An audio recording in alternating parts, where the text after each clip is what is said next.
And I'm here with Derek Oliver to talk about careers with the NRCS. So, Derek, tell us a little bit about yourself. All right, well, thank you. Like Anna said, my name is Derek Oliver. I'm a resource conservationist in the Hettinger field office. I've been with NRCS for 19 years now. I got started in 4-H and FFA, and I was doing like range judging contest and plant identification contest, and that kind of got my interest in rangelands going. And so I did this for a few years, all the way through high school. I was doing those, and then I went on and continued that and got my bachelor's of science in range science then. So went and got my range degree, and then from there it was just a natural progression on to NRCS. So I was a range con there for 15 years. I was then a DC for a couple of years, and like I said, now I've been a resource conservationist for a year and a half. Right. And you're in Adams County, correct? I am in Here in Adams North County, Dakota. correct? Okay. Yep. And so where'd you get your range degree? Tell us about that experience, your training, education, your favorite classes. Okay, so I was very fortunate in that I went to a prestigious university of South Dakota State University, and I got my Those are range fighting degree. words right there. Yeah, I got my range degree there. While I was at SDSU, some of my favorite classes were um, like the ecology classes and the plant identification classes. I took several ecology classes, wetland ecology, restoration ecology. One of my favorites was the fire ecology class, how fire affects rangelands. So that was a great class.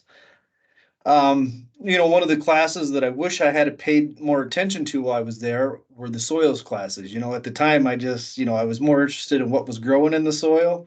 And, after looking back, having 19 years of experience, I wish I'd have paid more attention because, the soils are the basis of what's growing there. It's so important to everything. So, yeah, if you're at that position now where you're getting ready to go to college, pay attention to those soils classes.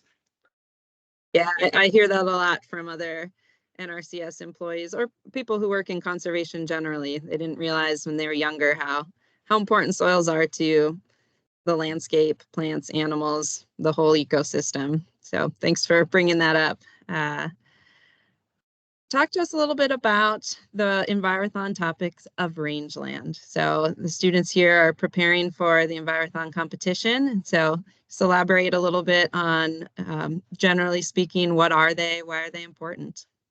All right, great. I love talking about rangeland.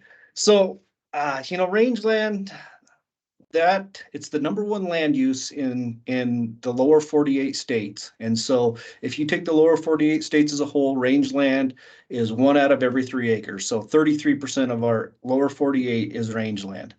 Now, if you break that up, the eastern half of the US is a lot more woodlands. So if you just take the western half of the US, that number jumps up to 70% of the western half of the US is rangelands.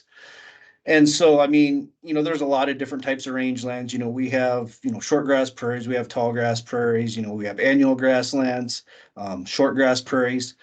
And, they're all so very interesting. And it seems like, when I tell you that 70% of it is rangeland, you're like, oh, well, there's a whole lot of it. But, we're losing like 1 million acres of rangeland every year to different deals, cropland conversion, woody encroachment, invasive species.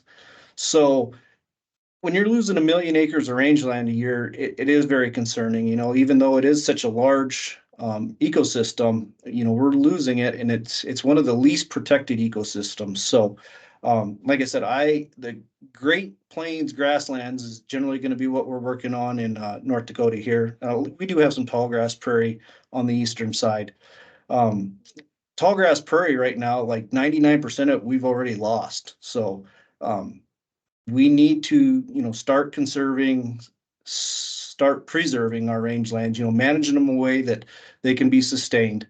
Um, just to kind of touch, the difference on like, rangeland and pasture land. Everybody just sees grass out there and they don't really understand, what is a rangeland versus a pasture land. So Rangelands are predominantly native, unbroken land.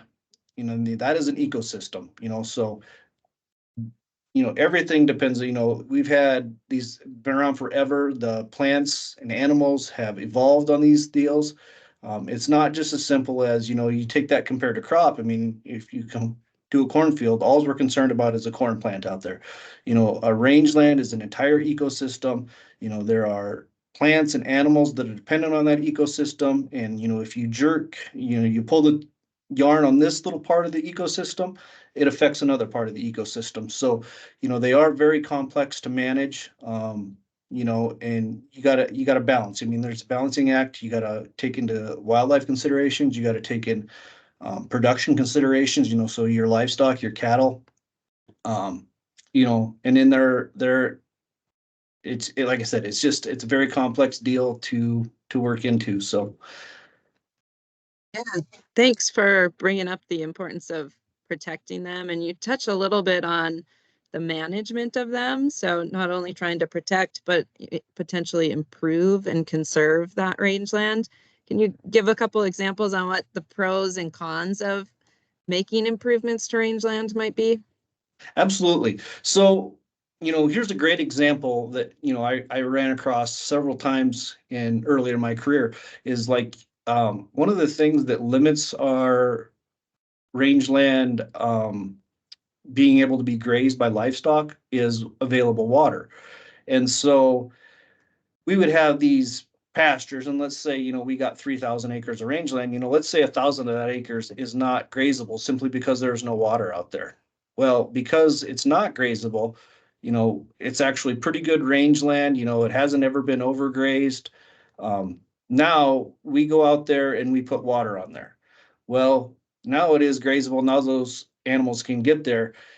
This is where the management comes in, and it's so important because if we let those animals now go out there and graze that and they overgraze it, now we're degrading that rangeland where before, it was maintaining itself because it wasn't being overgrazed.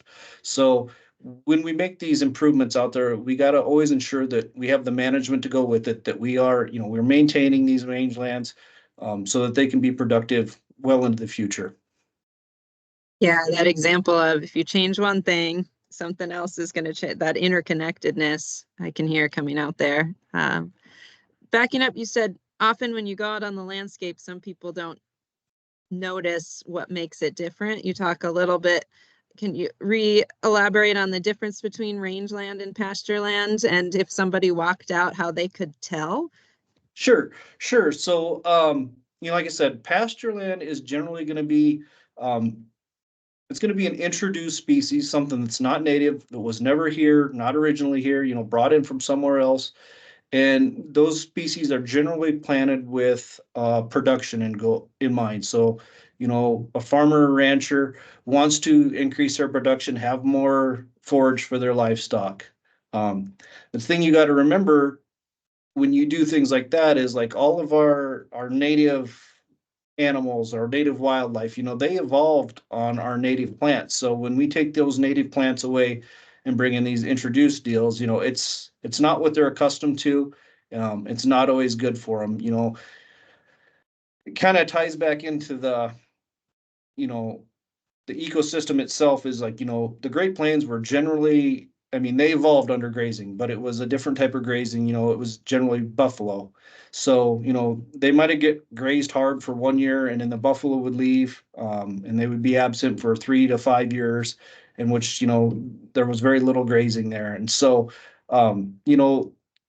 birds evolved to that. So like we have a lot of prairie birds that, need that different structure. They need that 1 year where it was grazed really short. And then we have other birds that need that taller deal. So, anytime we can mimic that natural regime with our grazing patterns now, that's always a plus. And that's the things that, you focus on in rangeland management. Like I said before, it's always a balance.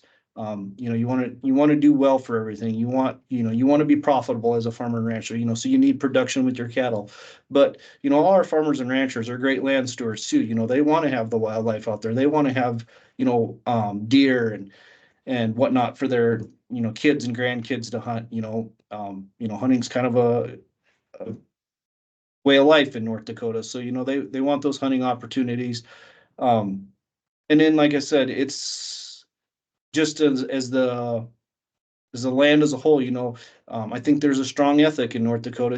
We do want to be good land stewards. So that is one of the reasons that, I got into range management, and I think it's, one of the driving forces of why people still want to get into range management. So.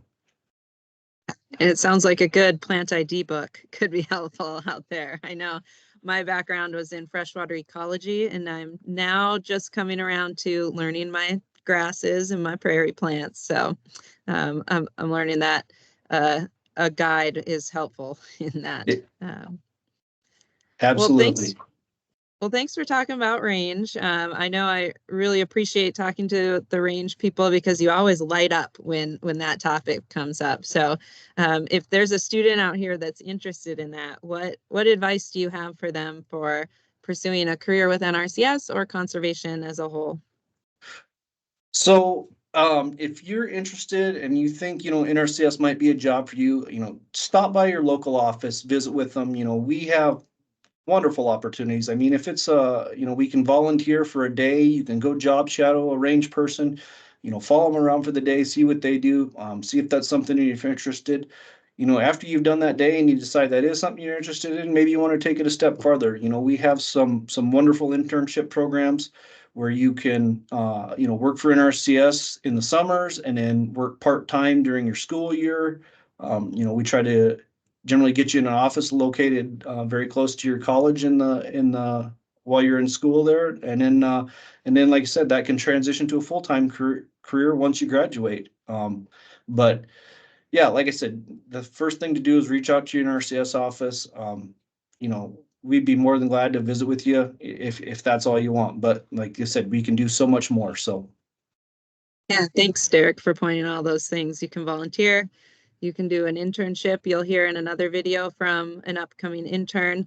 And as Derek said, there's a local office in every single county, except for, is it Slope? Derek, which one do we not have an office in?